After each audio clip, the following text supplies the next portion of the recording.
சப்ப matter salt voter தீக்கதான் முடியல. கவலைப்படாதீங்க. ஏமா அந்த அவளை கொடுத்து என் கையில கொடுங்க. அடுங்க ஒப்ப மவள நான் உங்களுக்கு சரி பாதியா பங்கிட்டு தருகிறேன். காத்திருந்த மொண்டாட்டியே நேத்து வந்தவன் தள்ளிட்டு போனான். அந்த கதையில இருக்க உங்க கதை எங்க பிரச்சனை எங்களால சால்வ் பண்ண முடியல. இனி இடையில வந்து நீ பேச தூக்கிட்டு போயிடலாம்னு நினைச்சு இப்ப நான் உங்களை ஏமாத்த வரல.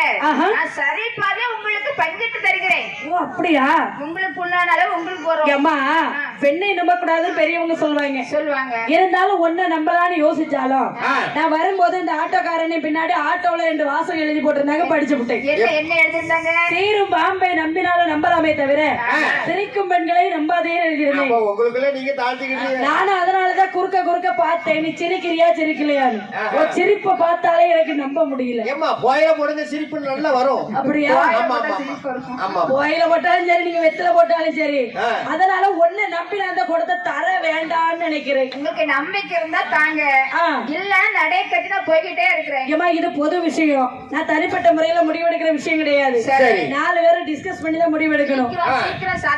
எப்ப ஏன் தம்பி இந்த பெண்ணை நம்பி இந்த குடத்தை கொடுக்கலாமா? இந்த பெண்ணு நல்ல பௌர்ணமி மீது அழகா பளபளன்னு தான் இருக்கு. ஆமா நல்லா ரவுண்டா இருக்கா பாத்தியா? உருட்டி விட்டா உருண்டு முறை கொடுத்துருவோமா? எல்லாம் எல்லாருமே பொம்பளைங்களை கட்ட கொஞ்சம் வீக்கா தான் இருப்பாங்க. என்ன ரவீனே இந்த பிள்ளை நம்பி இந்த குடத்தை கொடுக்கலாமா? ஆமா அப்படித்தான் இருக்கு. ஏற்கனவே சாட்டம் அப்படித்தான் இருக்கு. உருட்டி விட்டுருவோமா? குடத்தை கொடுத்துருவோமா? சரி. மூஞ்சில ஒரு லட்சணம் தெரியுது இல்ல? அப்படியா? 57 லட்சணம் தெரியுது. தெரிஞ்சிருக்கு பாரு. அவருக்கு மட்டும் தெரிஞ்சிருக்கு பாரு. ஏமா என் பொண்ணு, நான் எனக்கு உன் மேல கொஞ்சம் நல்ல அபிப்பிராயம் இல்லதான். இருந்தாலும் எங்களோட டீம் மெம்பர்ஸ் உன்னை நம்பி தரலான்னு ஆசைப்படுறீங்க. என்னதான் ஒரு சாப்பாடை பொங்கி வச்ச ஆம்பளைங்களே அள்ளி போட்டு சாப்பிட்டாலும் நல்ல டேஸ்ட் இருக்காது.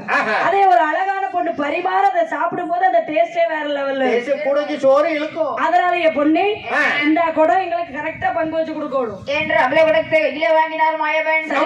என்ன செய்கிறாரு? நல்ல குடம் எடுத்து குடம் எடுத்து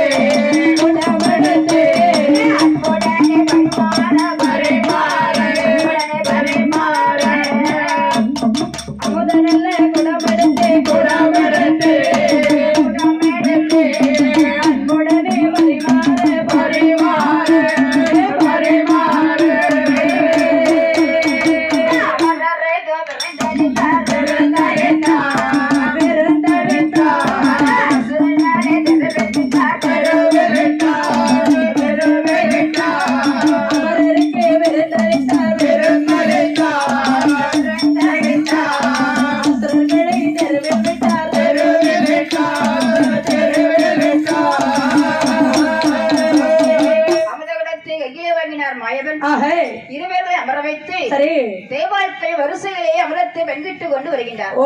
அதை பார்த்தார்கள் 2 அசுரர்கள். அவங்க என்ன செய்தார்கள்? தேவாட்களை ரூபத்தை எடுத்து தேவாட்கள் வரிசை வந்து அமர்ந்து அமுதம் வாங்கி சாப்பிட்டாங்க. அதானே இவற்றையெல்லாம் பார்த்தார் தேவாட்களிலே சூரியனும் சந்திரனும் என் பெருமாளை நோக்கி கண்ணை காட்டி சொல்கின்றார்கள்.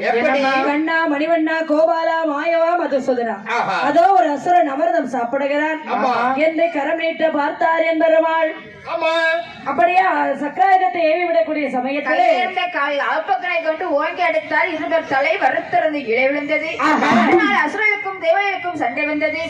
பார்த்தார் மாயவன் கையிலிருந்து சக்கராயுதத்தை ஏவினார். சக்கராயுதமானது அசுரர்களை உடம்பிருந்து கொண்டே வருகின்றது.